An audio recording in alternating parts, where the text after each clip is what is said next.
หมอข้อเหือนเห็ดแล้วชงคาดายิงว่าตัวนี้ฮะสิมั่วบ่เดียวนี่หรือว่าจังใด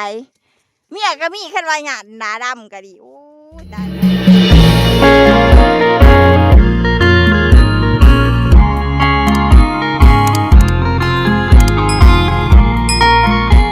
ือเด็กทุกคนเอ้ยพอแล้วเอาขางัวเห็ดพูดนะปั้นกันกินเลยกะแลกเขาขายแน่เนาะแลกเขาเป็นสอบเขาไม่สีดหมูปลาก็กินนะงัวก็ได้กินเนาะสต่อยมาเหมือนมาถึงมือเลยเด้อสต่อยซอยจูบปะโอ้ไปเบิ่งก่อนทุกคนตอนนี้ว่าพอแล้วปั้นพูดกันแล้วเราบ่เนาะเพิ่นขาอยู่กันล่างแล้วไปเบิ่งว่าเพิ่นแบ่งกันแล้วเตรียมขาเตรียมหัวที่ค่ายไว้แล้วบ่ต้มน้ำทาเลยสิได้กินซีนงัวมื้อนี้ ต้มน้ำไว้ทาอะไรได้นี่เด้อจุต่อยโอ้อันนี้ยักนี่หนึ่งมันแก้วอันนี้ก็ได้ลกไปเบิ่งน้ำพอก่อนว่าเพิ่นแล้วหรือบ่ไปลกไข่มุกแล้วเฮ็ดพูดแล้วหรือบ่นะใช่แล้วละบ่ดีมาเบิ่งกำลังสิเฮ็ดพูดทุกคนขางัวแต่ว่าปีนี้มันตกอยู่แล้วมีหรือเด้อฉันเด้อเบาแห้งแรงคักเบาเฮียงซอยกันท่านี่ก่อนให้มันแล้วหลายท่านได้เฮ็ดพูดแล้ว3ทุกคนเลยกำลังเฮ็ดพ่อเพิ่นเฮ็ดกับระบ่าวโกพ่อใหญ่เฒ่าจี้เลยยำได้อยู่บ่จี้ฮะ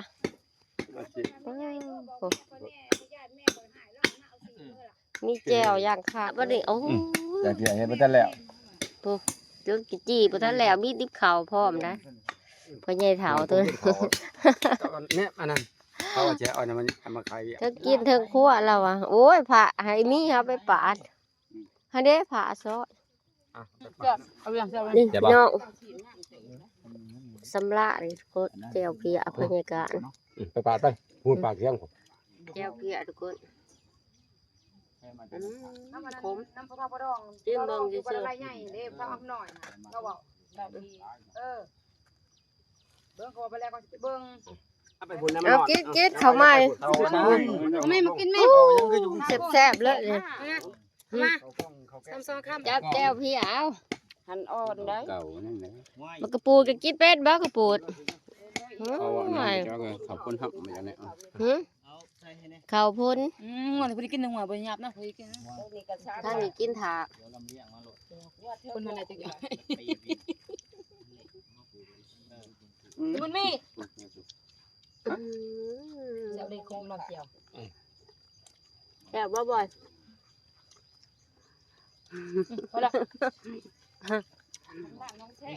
นางมันเลยนะเฮ็ดจะได้อะไรหรือเปล่าเฮ็ดเป็นพูดบ่โอ้ย7 ตอนนะ6 หรือ 7ปลานางงูอ่ะพุ่นเอาแต่หัวมันกินเลยข้าแขวหัวเมื่อแหละทากนะเฮ้ยเอาหัวอย่างเดียวบ่ข้าแขวมันเอ็นลายมันมีสิ้นลายมันข้าแขวนาง7พูดลวกแล้วก็คูดเนาะกักอยู่ร้อยเรียบร้อยบาดเด้นาง7พูดลวกแล้วก็คูดเนาะกักอยู่ร้อยเรียบร้อยบาดเด้จ้าต้นน่ะแบกหัวเมื่อแล้วพุ่นน่ะจ้องหัวพุ่นน่ะไปแล้วทั้งมาแล้วพุ่นพ่อใหญ่พาดท้องบ่คืนป้าบ่มื้อนี่บ่เพิ่นว่ามากินชิ้นงัวเบื่อหมูเลยบ่เบื่อหมูป่าเลยแล้ววะเบื่อหมูป่ามากินงัวก่อนบัดนี้ได้เอาแล้วบัดนี้ป้านกันเลือกเอาพายเอามาไอ้มีเด้เอาเจ้าเมื่อให้เขาอยู่นำผลเดือนนี่เจ้าเมื่อละบ่เด้เอาได้เอาแล้วผู้มีคลองเอาแหละกระดูกทากดิ เอาอืม กูสิขี่เมื่อ เออไปบัดนี้ เลือดมันจะพาเขาจ้อยสิเลือดเห็นบ่จะเอาออกสันพุ่น แบกกันแล้วเฮาก็สิมาเฮ็ดอยู่ครัวกินแล้วบัดนี้ทุกคนเอ้ยนี่ตัวนี้เฮาก็สิแบ่งเข้าวัดแน่ได้ทุกคนนี่เอาไปให้ครูบาย่าปู่เนาะนี่เอาแม่เบิดพ่อแล้วบ่นี่ไปวัดนี่มื้อนี้ให้น้องไผเป็นแม่ครัวเด้อป้าสินั่งท่ากิน ปิ่งจำแจวพี่อ่ะ ปิ้งจับแจ่วบ่ต้มเนาะโอ้โหสิกินปิ้งหนังกรอบหมูปลาแล้วก็ได้มากินปิ้งซีนงัวบัดนี้เอ้าน้องไผ่เป็นแม่ครัวมื้อนี่ ไม่ควรจำเป็น แม่ครัวจำเป็น อ่าอืมกินแล้วก็หลายๆโลกาให้มันได้100 มัดหายบาดนี้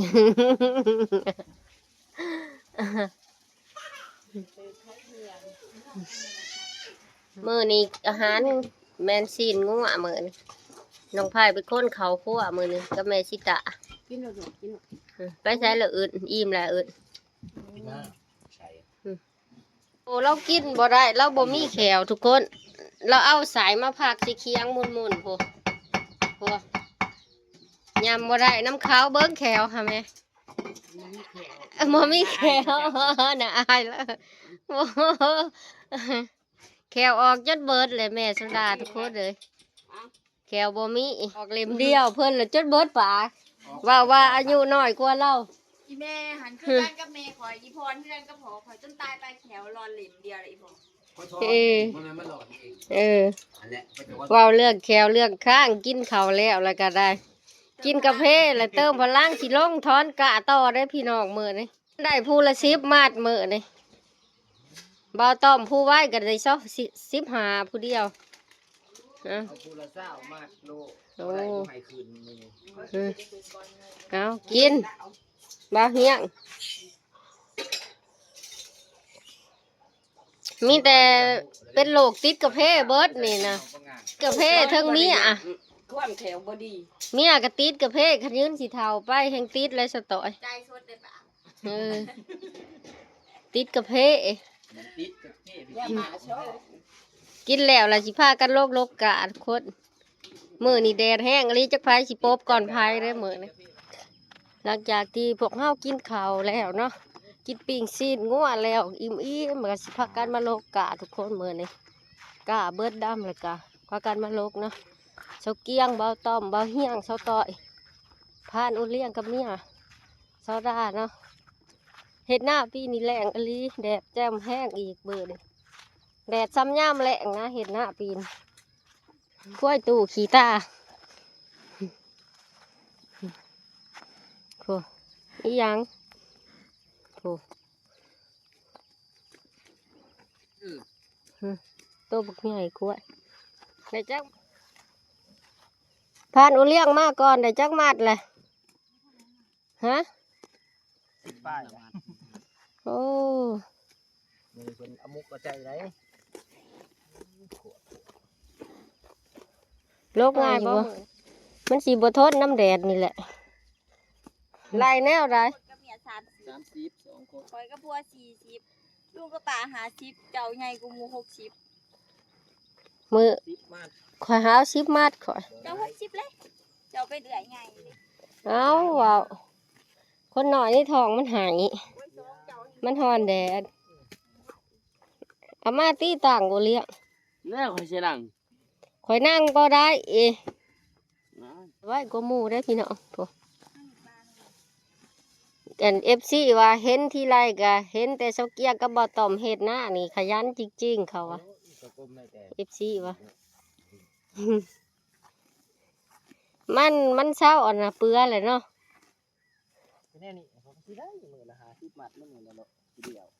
โบขี่โมอีกมือละ100เพิ่นว่า ถ้ามันเป็นแนวนี้ได้คือแนวนั้นโอ้ ดิเอาขอสิเบิ่งเจ้าสิได้จักมัด 10 มัด เอามันง่ายมือนี่เอา เก้าบาท เอาไว้โฮมในตีมันสิเหี่ยวเอาทำนี่สิได้จักมัดเอาฮะเบิดมือใด ผัวหาเมีย เออ เนาะ เอา น้องไผ่ซื้อมาใส่รอหลับไปเลย นี่มันเป็นก้อนเลยได้นี่เด้อ เ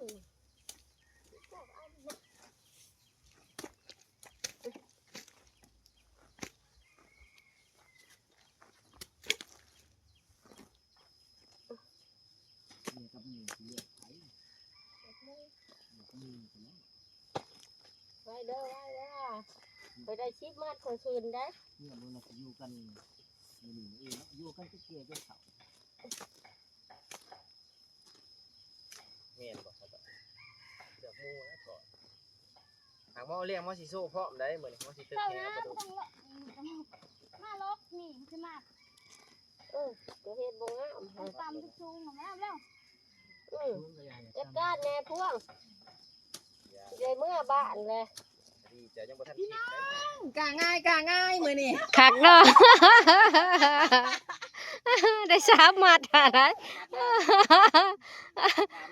ชัดต่อยได้จักมัดแล้ว7แล้วบ่โหแม่นใช่บ่กะง่ายคักมื้อนี้เอาบ่บ่เฮียงจนนั่งใช่ เพราะว่ากะเนี่ยกำลังเป็นช่องมัดลงมัด น่ะ อ้าวปัวแผงสาวต่อยคือมาเป็นไปแล้วบัดนี้จังได้เฮ้ยเป็นจะได้เป็นน้ำกี้สีงัวบ่เดียวนี่เป็นน้ำกี้สีงัวบ่เดียวนี่หรือว่าจังใด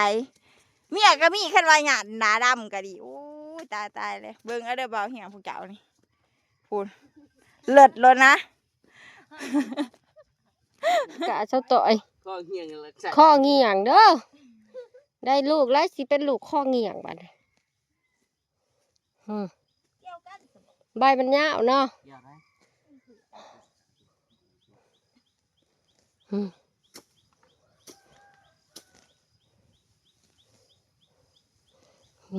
มือนี้โอเลี้ยงกันได้ บ่ พัฒนาขึ้นเรื่อยๆละสมองชี้มือเก่งเลยเด้โอเลี้ยงแล้วโอเลี้ยงเก่งละมือนี่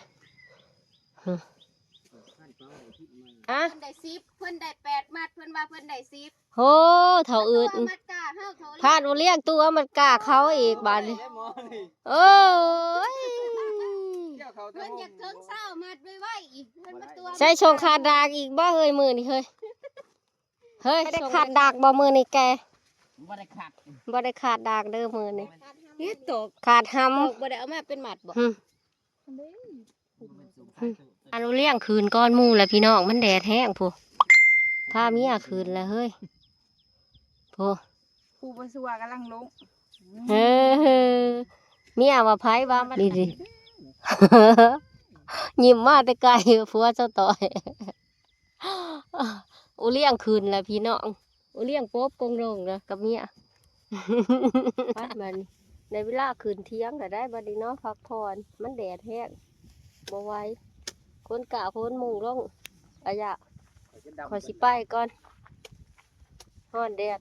มาต้มมาเป็ดขี้มินหมอแล้วความแดดไปเด้อ เขาใหม่ได้ ขึ้นมาแต่โลกกาก็มาเฮ็ดชากินทุกคนเลยจะสิแซ่บสินัวเนาะแม่สิตาเป็นคนเฮ็ดเบาเฮียงไปซื้อนมมาให้ผู้เด็กๆก็ถือจอกเจาะอยู่ สบายดีน้องไข่มุก ไปดิผมกินหามันนี่ โอ้กินน้ำอีหยัง นุ่ม กินน้ำนม กินชาเย็น กินข้าวเล่นหน้าเปียก อืมอืม สีตาบอกได้ ได้จอกไผใหญ่กว่ากันมา จอกไข่ใหญ่โอ้ จอกน้อยเอามุกจอกใหญ่ โอ้ จางมุก เอิ้นแม่ FC กินน้ำแหน่ แม่โดยอีลานนาย นี่ โอ้จอกอีหลายใหญ่ โอ้ยสิได้กินชาเย็นแล้วผู้ นั่งค่ะเป็นระเบียบ ท่านแล้ว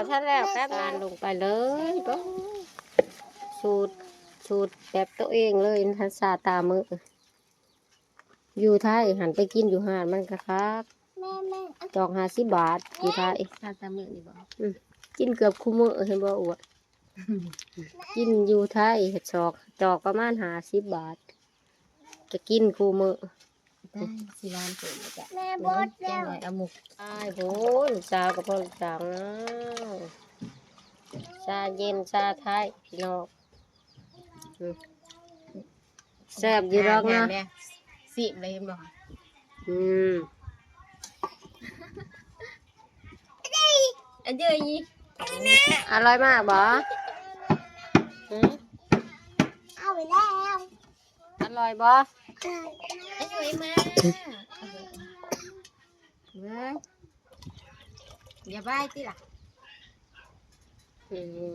มอยากไปโอเลี้ยงกินชาเย็นเลยสิไปไป เลี้ยงกินได้เลี้ยง ไปเอิ้นตี้โอเลี้ยงอยู่กับล่างพอ ไปไว้ เอาหมุก ไปเอิ้นโอเลี้ยงนะอย่าพาเอากิน เป็นยังไง ไปเอิ้นโอเลี้ยงก่อน เป็นยังไง ชาเย็น ซาเลี้ยงกิน อืม ไม่ต้องเลี้ยง แม่ อืมนี่เบื้องต้นพวงมาสะพวงเมียโอเลียงภรรยาท่านโอเลียงหาจอกมาผู้จอกอยู่เถิงกับมีฮะก็นี่ฮะเออเอาตักตักตักอย่าให้มันย่อยร้ายที่ละ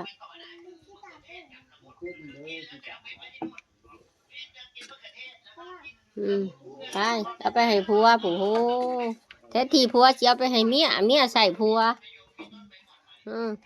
ว่าที่ใส่นี่ อืมเอากินกิน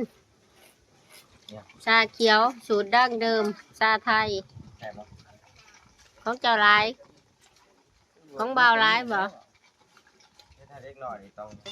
เฮ็ดชิลอดงัวบางเช้านี่ทุกคน ถ้ามันอยู่แบบเบิ่งราคาคืออย่างราคา เนี่ย แม่นมาก เป็ดเมื่อยวูบเมื่อยแวบอยู่เขาบ่ให้คืนผู้น้ำแล้วบัดนี้ ดูบ่ได้บ่ขึ้นแห้งเมื่อย อืม แม่ เบิ่งได้ดีแล้วว่าบ่คืนแฮงเมื่อยเฮียงจะได้ก็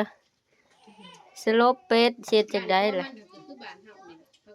โอ้ก็รู้จักในตัวเจ้าของ อ่าสิหลอดเราสิหลอดเราเป็นตาแสบเลยทุกคนขางัวของเจ้านี่ ถ่ายบ่ได้ถ่ายชมถ่ายออกบาทเดียว ห้ามดอกบ้าแล้วเลย อยู่เที่ยงเลยอีพอคือสิถึงใจเรา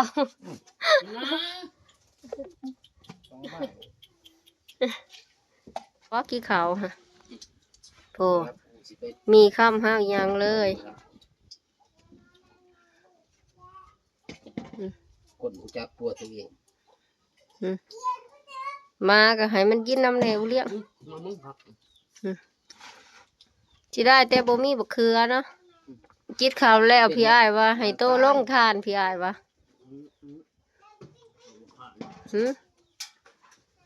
สิเป็นหยังมันห่มอยู่ในห่มขาม จำเป็นแล้วรู้จักป่วนบ่ตาย นักแข่งลีเด้อเขาเป่าอยู่เด้อแม่นว่าของอาเขาประมาณนั้น กินข้าวอิ่มแล้วมีพลังงานทานงาม โอเลี้ยงดูเด้อโอเลี้ยงนี่